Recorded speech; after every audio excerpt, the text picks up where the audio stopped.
नमस्कार दोस्तों, मैं रत्नाकर गौतम आप सभी का स्वागत करता हूं हमारे YouTube channel PR knowledge centre में। दोस्तों, आज के इस वीडियो में हम वायुमंडल टॉपिक के बारे में जानेंगे। हमने स्थलमंडल, जलमंडल, इनके बारे में, इनसे संबंधित, इनके अंतर्गत जो टॉपिक थे, जैसे विभिन्न स्थलाकृतियों के अंतर्गत पर्वत पठार मैदान थे, भूकंप थे, ज्वालामुखी थे, महाद्वीप थे। जलमंडल के अंतर्गत कई टॉपिक थे, महासागरीय जलधाराएं थी, ज्वार भाटा थे, सारगेसु सागर थे। इन सब टॉपिकों के बारे में हम अच्छी तरह से जान चुके हैं, विस्तार से उनके बारे में अध्ययन हम कर चुके हैं। अब आते हैं जो हमारा नेक्स्ट टॉपिक है, वायुमंडल की। वायुमंडल के कौन कौन से इसमें विभिन्न प्रकार की गैसें पाई जाती हैं।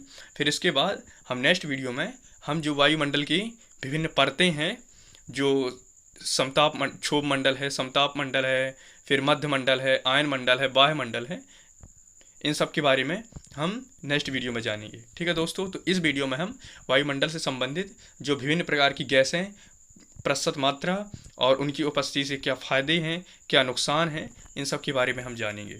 तो देखिए, सबसे पहले परिभाषा कि वायु को चारों ओर से घेरे हुए पृथ्वी के विस्तृत फैलाव को वायुमंडल कहते हैं। पृथ्वी को चारों ओर से घेरे हुए वायु के विस्तृत फैलाव को, वहाँ पर पृथ्वी लिखा हुआ दोस्तों, गलती से है, मिस्टेक है, वायु है वहाँ पास।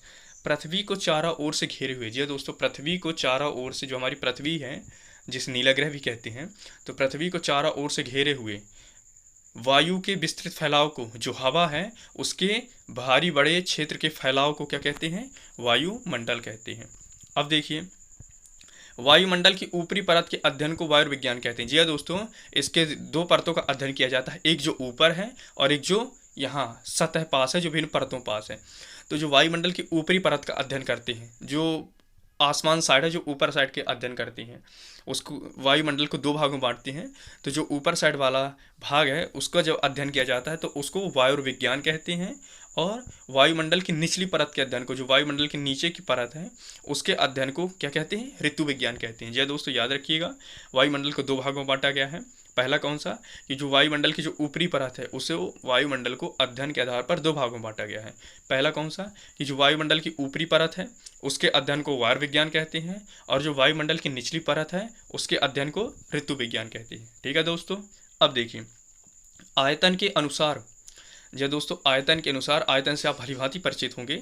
आयतन के अनुसार वायुमंडल में 30 मील के अंदर, 30 मील के अंदर विभिन्न गैसों का मिश्रण इस प्रकार से है। जी दोस्तों, जो आयतन के अनुसार, आयतन के अनुसार मतलब उनकी मात्रा के अनुसार, आप ऐसे कह सकते हैं, उनकी मात्रा, उनकी उपस्थिति के आधार पर वायुमंडल में 30 मील के अंदर तक, मतलब 30 मील तक वायुमंडल कैसा है, कौन कौन सी गैसें हैं, कौन कौन सी गैसों में परतें हैं, उसके अनुसार कौन कौन से मिश्रण है इनका।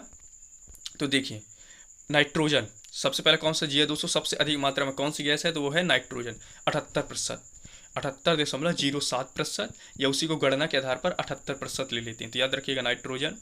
उसके बाद है ऑक्सीजन, 20.93%, या उसी को गणना या काउंटिंग या सवाल करने के लिए, कोई हल निकालने के लिए उसे 21% कह देते हैं। तो याद रखिएगा, नाइट्रोजन 78%, ऑक्सीजन 21%। अब देखिए, कार्बन डाइऑक्साइड 0.03%, कितना? 0.03%।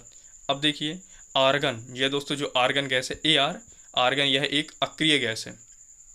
हीलियम, नियॉन, जो मेंडलीव की आवर्त सारणी है, मौसले की जो आवर्त सारणी है, उसमें आर्गन को जो सबसे लास्ट में रखा गया है अक्रिय गैसों में, तो वही है helium, neon, argon, krypton, xenon और रेडॉन, तो वही आर्गन AR। कितनी है दोस्तों? 0.93%, समथिंग 1% है।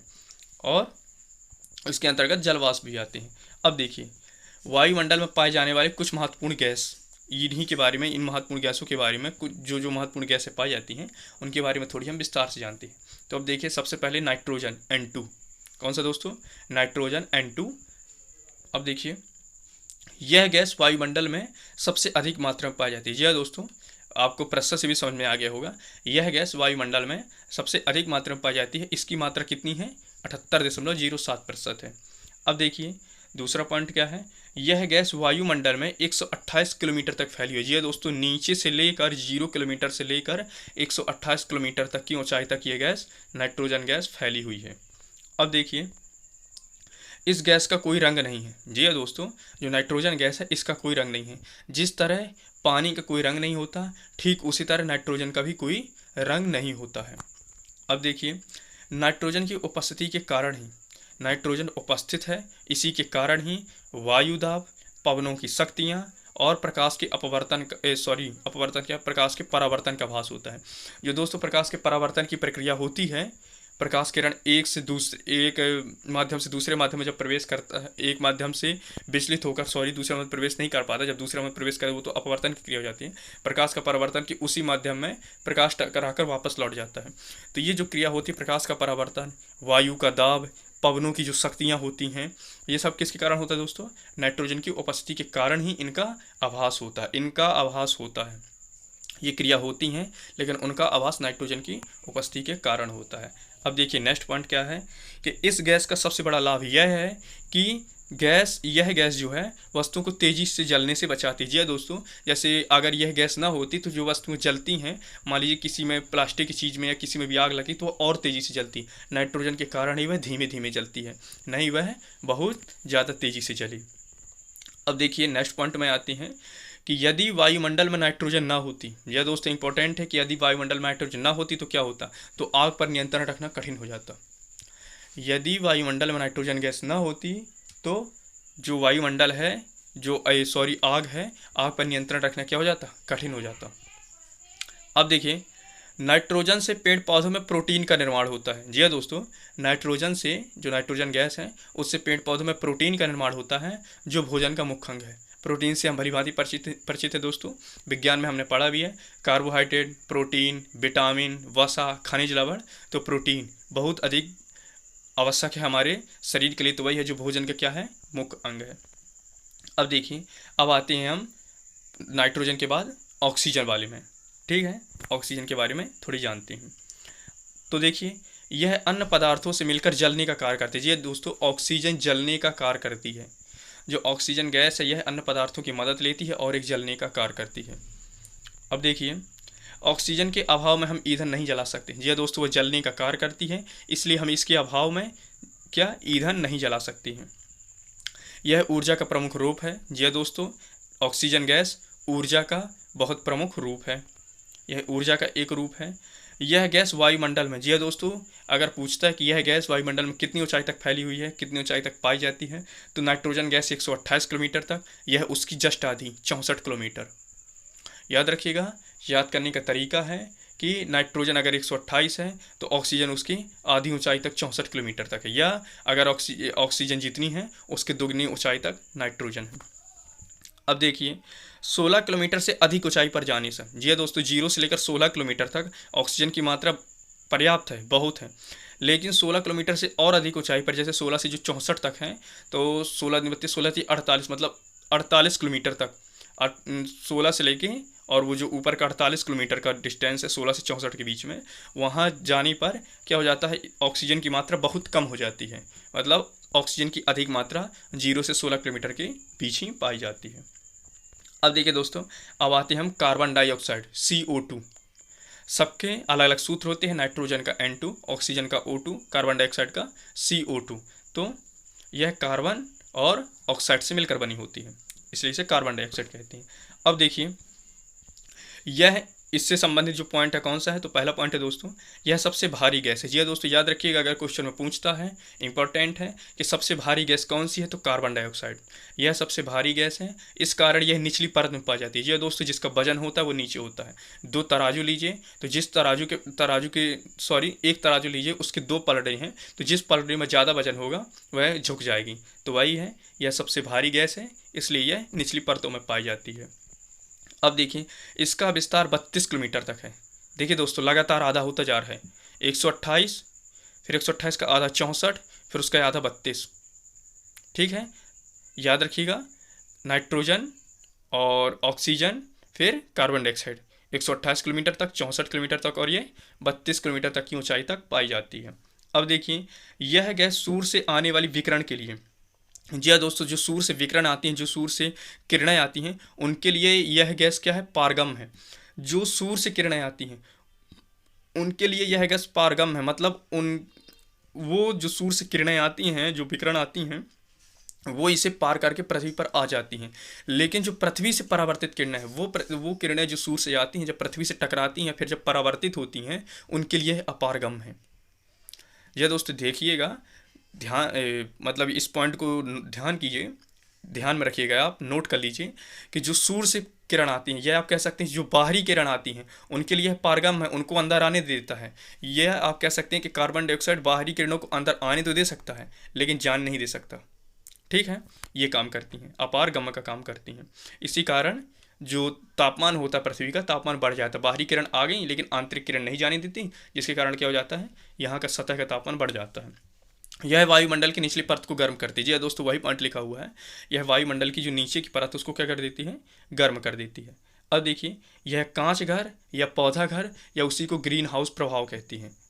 ग्रीन हाउस, तो कांच घर या पौधा घर प्रभाव के लिए उत्तरदायी गैस है। जी दोस्तों, यह नीचे के तापमान को गर्म कर देती है, जिसके कारण जो कांच के घर होते हैं, ठंडे प्रदेशों में कांच के घर बनाए जाते हैं, उसके लिए यह पर्याप्त वातावरण, पर्याप्त तापमान बना देती है यह गैस।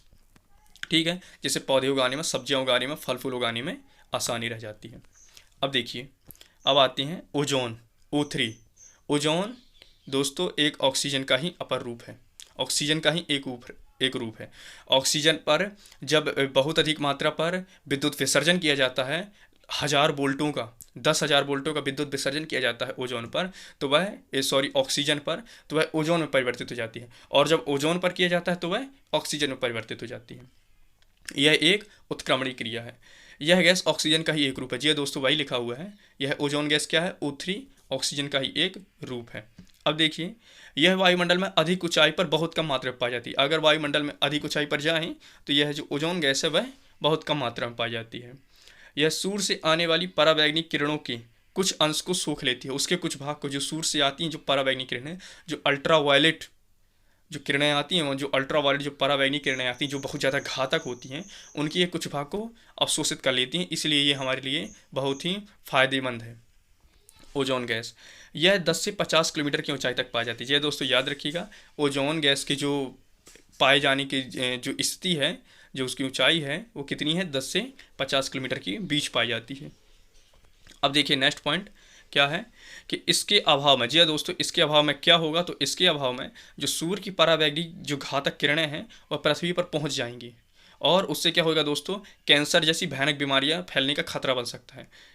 जो हमारी शरीर पर, चमड़ी पर बहुत गहरी गहरी छाले पड़ सकती हैं, उनसे कैंसर हो सकता है। तो ये घातक बीमारी फैलने का खतरा बन सकता है ओजोन परत के नष्ट हो जाने से, या ओजोन परत ना होने से। सीधे डायरेक्ट जो परावैंगनिक किरणें हैं वो सीधे पृथ्वी पर पहुंच जाएंगी।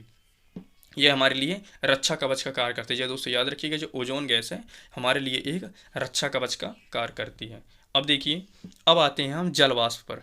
Nitrogen, oxygen, carbon dioxide, ozone और जल वाष्प। अब देखिए आते हैं जल वाष्प पर, कि वायुमंडल में जल वाष्प सबसे अधिक परिवर्तनशील और आसमान में वितरण वाली गैस है। जी हाँ दोस्तों, याद रखिएगा, यह आसमान में वितरण, आसमान में जब वितरित हो जाती, फैलने वाली वो, और परिवर्तनशील, बहुत अधिक परिवर्तन होने वाली गैस है, परिवर्तनशील गैस है। वायुमंडल में जो जलवाष्प है सबसे अधिक परिवर्तनशील और आसमान वितरण वाली गैस है। अब देखिए, वायुमंडल के संपूर्ण जलवाष्प का, जो वायुमंडल का संपूर्ण जलवाष्प है, जो टोटल जलवाष्प पूरे वायुमंडल का, उसका 90% भाग, 90% भाग 8 किलोमीटर की ऊंचाई तक सीमित है। याद रखिएगा दोस्तों, जो पूरा वायुमंडल में जितना भी जलवाष्प है, मतलब वायुमंडल में जितना भी पूरा जलवाष्प है, उसका 90% भाग तो 8 किलोमीटर की ऊंचाई तक ही पाया जाता है। बाकी जो 10% भाग बचा वो और अधिक ऊंचाई तक पाया जाता है। तो याद रखिएगा, जो जलवाष्प उसका 90% भाग सिर्फ 8 किलोमीटर की ऊंचाई तक ही सीमित है। अब देखिए नेक्स्ट पॉइंट क्या है, कि इसके संघनित होने से बादल, वर्षा, कोहरा, ओस, तुषार और हिम आदि का निर्माण होता है। संघनित होने से मतलब दोस्तों क्या होता है, जो जलवाष्प होता है वो फैला हुआ होता है, उसमें छोटे छोटे जल के कण होते हैं। जब वो एक साथ सम्मिलित हो जाते हैं, संघनित या सम्मिलित या पास पास हो जाते हैं, संघनित मतलब उनका ठंडा आकर एक साथ जुड़ जाना, तो उससे क्या किस किस का निर्माण होता है, तो दोस्तों बादल का, वर्षा का, कोहरा का, ओस का, तुषार का और हिम यानी बर्फ का निर्माण होता है। अब देखिए नेक्स्ट पॉइंट कि विभिन्न प्रकार के तूफानों को जलवाष्प से ही ऊर्जा प्राप्त होती है। जी दोस्तों, जो विभिन्न प्रकार के तूफान होते हैं, जो उठते हैं, जो बहुत ज़्यादा विनाशकारी होते हैं, उनको ऊर्जा जलवाष्प से ही प्राप्त होती है। उनको ऊर्जा किससे प्राप्त होती है? जलवाष्प से। अब देखिए नेक्स्ट पॉइंट पे आते हैं कि यह एक कंबल के समान कार्य करती है। जी दोस्तों, ये जो जलवाष्प एक कंबल के समान कार्य करती है। कैसे? जिससे पृथ्वी पर ना तो अत्यधिक गर्मी होती है और ना तो अत्यधिक ठंडी हो सकती है। मैं अभी समझाता हूँ दोस्तों ये करती क्या है। ये क्या करती है, एक आपको अभी ये याद रखना है कि यह जो जलवाष्प एक कंबल के समान कार्य करती है। इसके कारण ना तो अत्यधिक गर्मी पड़ती है और ना तो अत्यधिक ठंडी हो सकती है। अब देखिए, वायुमंडल की स्थिरता भी जलवाष्प से नियंत्रित होती है। जो वायुमंडल है उसकी स्थिरता जो है वो किससे नियंत्रित होती है? जलवाष्प से। ठीक है। जलवाष्प के अलावा, जी दोस्तों ये वही पॉइंट है, पहला पॉइंट से संबंधित है। तो जलवाष्प के अलावा सूर्य ताप और सौर विकिरण का अवशोषण। क्या होता है दोस्तों? जलवाष्प जो सूर्य का ताप होता है, जो बहुत अधिक मात्रा में सूर्य का ताप होता है, जो बहुत ज़्यादा गर्म होता है, और जो सूर्य की हानिकारक विकिरण होती है, उनका क्या कर देता है? जलवाष्प अवशोषण कर देता है। मैं वही समझाया, वही ऊपर पॉइंट पर लिखा हुआ है कि उसका जो ताप होता है, उसके जो हानिकारक विकिरण होती है, उनका अवशोषण कर लेता है, जिसके कारण जो पृथ्वी पर ज़्यादा गर्मी होनी चाहिए तो गर्मी नहीं हो पाती। जलवाष्प उसका क्या कर लेता है? अवशोषण कर लेता है। तो ना तो ज़्यादा गर्मी हो पाती और ना ही ज़्यादा ठंडी हो पाती। अभी इस पॉइंट पर क्या लिखा हुआ है? तो इस पॉइंट पर दोस्तों ये लिखा हुआ है कि जलवाष्प के अलावा, जलवाष्प ये करती ही करती है, जलवाष्प के अलावा जो सूर्य ताप तथा सौर विकिरण का अवशोषण ऑक्सीजन, ओजोन और कार्बन डाइऑक्साइड गैस करती, तीनों गैस करती हैं। कौन कौन सी करती हैं? ऑक्सीजन भी करती है, ओजोन भी करती है और कार्बन डाइऑक्साइड भी करती है। अब देखिए नेक्स्ट पॉइंट कि आकाश का रंग नीला धूल के कारण ही दिखाई देता है। ये दोस्तों अगर क्वेश्चन में पूछता है कि आकाश का रंग जो नीला है वो किसके कारण दिखाई देता है, तो धूल कण के कारण। किसके कारण? धूल कण के कारण दिखाई देता है आकाश का नीला रंग। अब देखिए, पृथ्वी के ताप को बनाए रखने के लिए CO2, वही कार्बन डाइऑक्साइड, वह जलवाष्प उत्तरदायी है। जी दोस्तों, जो पृथ्वी का ताप है उसको बनाए रखने के लिए, जो उसका ताप बढ़ जाता है, उसका ताप घट जाता है, इसको बनाए रखने के लिए कौन उत्तरदायी है? तो कार्बन डाइऑक्साइड और जलवाष्प ही उत्तरदायी हैं। ये दोनों जो सूर्य के ताप है उनको अवशोषित कर लेते हैं, उनको जाने नहीं देते हैं। इसके कारण पृथ्वी का ताप क्या हो जाता है? बढ़ जाता है। ठीक है दोस्तों, हमारा ये वीडियो देखने के लिए आप सभी का बहुत बहुत बहुत धन्यवाद।